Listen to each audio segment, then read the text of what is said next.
Parliament. Instead, I'm going to bring in Assembly Member Zack Polanski, who is a London-wide member, so represents all of the boroughs that I've mentioned so far and many more beyond. Thank you. Yeah, I don't have a constituency to worry about the air noise specifically for, but I do live on the planet, so I want to talk about carbon emissions. But just picking up on that economic point, which I accept we're not the economy committee, but Paul, from what I understand, a lot of this is about tea to Japan or marmalade, about kind of exporting things. Is that really the economy that London needs? Well, it's a slightly leading question. It's not for me to decide what the economy of London needs. But yeah, there's lots of export that goes through Heathrow for sure. But it's not a freight airport. That'd be East Midlands that serves like that. I've seen somewhere that there's a significant amount of high-end, high-value resources that come in through in the belly hold of passenger aircraft into Heathrow, gold bullion and things like this to help maintain the sort of financial system we have. So that's part of the global economy. How much that benefits people of London is debatable, I'm sure. But there's only about 8 dedicated freight flights into Heathrow a day, so it's not really a freight airport in that regard, although they would probably argue that by value a lot of it comes in through the airport. Thank you. I don't want to ask you another leading question, so I'll caveat by I'm going to keep my incredulity quiet. But to what extent can airport expansion be compatible with the UK's carbon budget? I think it can't be if you read what the Committee on Climate Change has said on this matter, and I think the pace of technological delivery to decarbonise is not matched by the aspirations for growth that the sector has. And just on, if the third runway happens at Heathrow, you're talking about aviation constituting 25% of our carbon emissions by 2050, which is a huge chunk, right? That's one sector of the economy. I'm not saying that's right or wrong, but we haven't had a national conversation about, well, what does that mean for other sectors of the economy? Should they decarbonise more quickly? How are they going to do it? And I should caveat by saying, even if that happens, all these technology advances happen by 2050, it's a good chunk, probably 75–80% of the aircraft are going to still be flying on kerosene. So you haven't shifted away from that problem. So yeah, I think it's really difficult to say that. And if it was down to me, I think the emissions framework we've talked about here today is an essential part of that. And then you could say, right, you can have some growth, but up to the point where we know that these technologies come in and they're operational. Because otherwise we're relying on promises and pledges for investment that doesn't happen yet or isn't at a commercial scale. So electric aircraft are happening now. They're around. You may get to maybe a 70, 80-seater electric aircraft, but that's probably never going to fly out of Heathrow. It'd be great for other smaller airports, but it won't be a big chunk of the fleet at Heathrow. So in terms of this is the biggest source of carbon pollution in terms of the aircraft that use the airport. So how do you address them? And those technologies that exist just aren't going to do that in the timescale required that we've committed ourselves to. Thank you. And to follow up on that, Andrew Boswell's been doing amazing work about cumulative impacts of carbon emissions. What are the risks if you've got multiple airports in terms of the planning process of tracking where all these carbon emissions are going? Well, we don't have a view on whether they should all be happening. They're all going to happen in silos, as Celeste was saying earlier on. That each planning application goes ahead. The planning inspectorate doesn't have the power to say it doesn't want this to happen. And even in the case of Gatwick, where the planning inspectorate said this is going to fundamentally impact the UK's ability to meet its climate obligations, Secretary of State has overruled it. So even where you've got the process in place, politics can trump that process, which that's the world we live in. But that makes it incredibly difficult to look at these things and say, well, it's okay, that one can happen and that one can't, because we actually haven't taken that view. We're not having that conversation, and so we're just effectively allowing a race to the who can get through quick enough before some point in the future maybe a government's going to have to say enough's enough, and we're not there at this point. But we're not doing the work yet to understand when that point should come. Yeah, politics trumping science feels problematic. Celeste, if I can come to you. So you talked about. Sorry, did you want to say something before I ask you a question? I was just going to say about cumulative emissions that Please. it was actually in the Gatwick discussion. Yeah. The planning inspectors had raised it, and the answer was that there was, I think it's the IEMA guidance, advises against it, and so it was raised and then dismissed. And as Paul said, the planning inspectorate said we still believe it shouldn't go ahead because it was going to be heading towards this, what we call this sort of significant 5% impact from one project on the total ability of the nation to meet its carbon budgets. But there's no other framework except for that, and it was rejected. So it's a political question. Can I explore that a little bit more? So you talked, I think you used the phrase headroom before, and you were talking about air quality. But I think you can make the same argument around. Christina. Oh, sorry, Christina. That was a good one. I noticed it. Oh, if I can still put it to you, so this kind of idea of headroom with carbon emissions. Presumably, if we start to allow more carbon emissions with airports, what's the risk in terms of for other sectors, do you think? Well, I mean, this is a complicated question. I mean, if you can imagine the carbon budgets are like a big bucket, you can keep pouring carbon in, and all that the Climate Change Act does is say, at a certain point, we need to make sure that it doesn't spill over. So what we have at the moment is every single sector and every single airport and everybody saying, yeah, but it's not my project that's going to be the one that tips it over. It's over there somewhere. They need to worry about it, not me. And as things stand, that is how these decisions are made. So you will hear this language, and you heard it in the Heathrow in 2018 when Heathrow, or 2017 when the first legal cases came out. You heard it with Gatwick. Our project is not significant. It doesn't reach this 5% threshold. The problem is that there isn't really a way currently in the whole system to look at one sector against the other sectors. So as Paul says, in the future, you may well end up with aviation consuming 25% of the budget, but none of us have had a discussion about whether we think that this activity is the one that we should protect at all costs. So it kind of gets into these questions of, you know, we talk about residual emissions, and I think this is one of these areas where it's easy to claim, well, my sector's hard to decarbonise, therefore we will have residual emissions from our sector, and that is okay. But I think, you know, as we approach this time where the carbon budgets will really start to bite in the next 25 years, you know, I think we should have a discussion about what activity in the economy do we really think is the one that we need.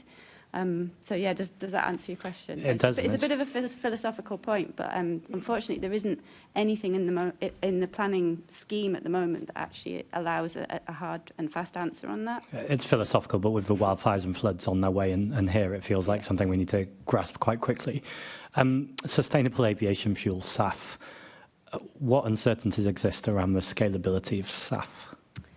So lots of uncertainties. One is price. It will be, and it is more expensive than conventional fuels, and that will eventually have an impact on ticket prices. No one is quite sure. I mean, there's the debate going on at the moment on the revenue certainty mechanism bill going through Parliament. There's been a lot of very detailed modelling and discussions about the impact on price, but at the moment it's somewhere between 2 and 7 times more expensive than conventional fuel. The second uncertainty is the availability of feedstock. So at the moment, the SAF mandate, which was introduced at the beginning of this year, allows up to 2030, 100% of the fuel feedstock would be what's called HEFA, which is basically used cooking oil or used oils. At the moment, it looks like there is enough to meet the sort of 2% requirement. I mean, I'm not quite sure, we haven't had all the full figures, but we're hovering somewhere between 1 and 2% on that at the moment. But towards 2050, because the used cooking oil is not seen as a scalable feedstock, the other kinds of fuels are meant to come in to sort of tip the balance. So that would be things like waste, fuels from waste, so what's known as second generation fuels. Unfortunately, there's hardly any plants of that nature being built at the moment. There's a lot of discussion on the revenue certainty mechanism to try and get the investment there. You know, again, you said you should maybe speak to the airlines, you should speak to the fuel producers as well, because, you know, the investment's not happening, and the investment's not happening for a reason, and part of that is a scarcity of feedstock. And then there are genuine concerns about sustainability. So I'll come to what's known as the third generation of fuels, which are known as e-fuels, which basically take captured CO2 and renewable electricity and green hydrogen and put them together in a complicated chemical process, which I can't explain, and that creates a synthetic fuel. But again, I talk about these discussions about where do we want these scarce resources to go. You know, it's a sort of economic question in a way. But, you know, at the moment, the green hydrogen, there's a tiny fraction of what we need being produced. Do we want that green hydrogen to go to agriculture, to decarbonise fertiliser? Do we want it to go to road transport? Do we want to go to aviation? Do we want it to go into home heating? And I found out the other day that apparently one of the ideas for finalising the green power plan, so the sort of bit at the end where we can't have the renewables running the sun and the wind all the time, there's going to be sort of, I don't know what the gap is, but there will be a gap of we need some kind of extra fuel or some way to generate electricity beyond that. I understand that's also looking at green hydrogen. So, you know, the problem with e-fuels is what if that green hydrogen goes somewhere else? And then you take basically captured carbon, which you could store underground, you take green hydrogen, which you could use somewhere else, you put them together and you lose 50% of the energy in that process. And then you put it in a plane, you put it in the sky, you burn it, and it's released back into the atmosphere. So, you know, there's genuine sustainability questions, genuine price impact questions, and feedstock availabilities. They're the three big concerns. There's really interesting work by Howard Jacobson that says we can go to renewables on 100% and actually we don't need green hydrogen, but that's a separate conversation. I mean, but my point is more, you know, why would one sector be able to dominate that debate and say it should all come to us? And we haven't had that debate as a society. And just on that finally, so the government is still subsidising jet fuel, kerosene. Where is the conversation about whether that's the right priority?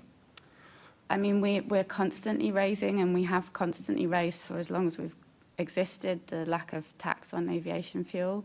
I mean, it's just an injustice that, you know, somebody driving their car once pays more tax on their fuel than any airlines ever paid on their fuel.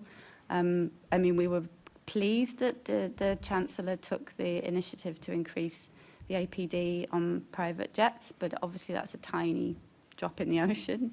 But yeah, I mean, it's just, you know, it is baffling that we now have this sector that doesn't pay any tax or VAT. You know, and I think I just, you know, I tend to try to say that wherever I go because I think often people don't realise.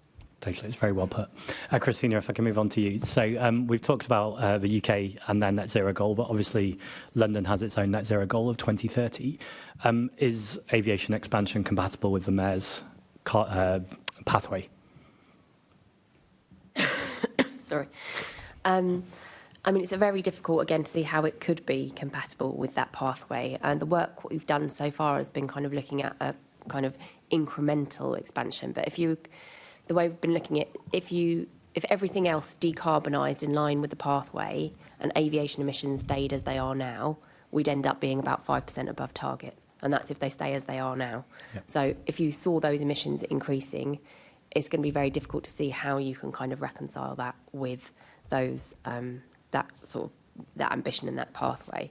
But I mean, again, we'll need to see more about what the actual detail of the proposals are in order to understand exactly what that impact would be, but at a high level.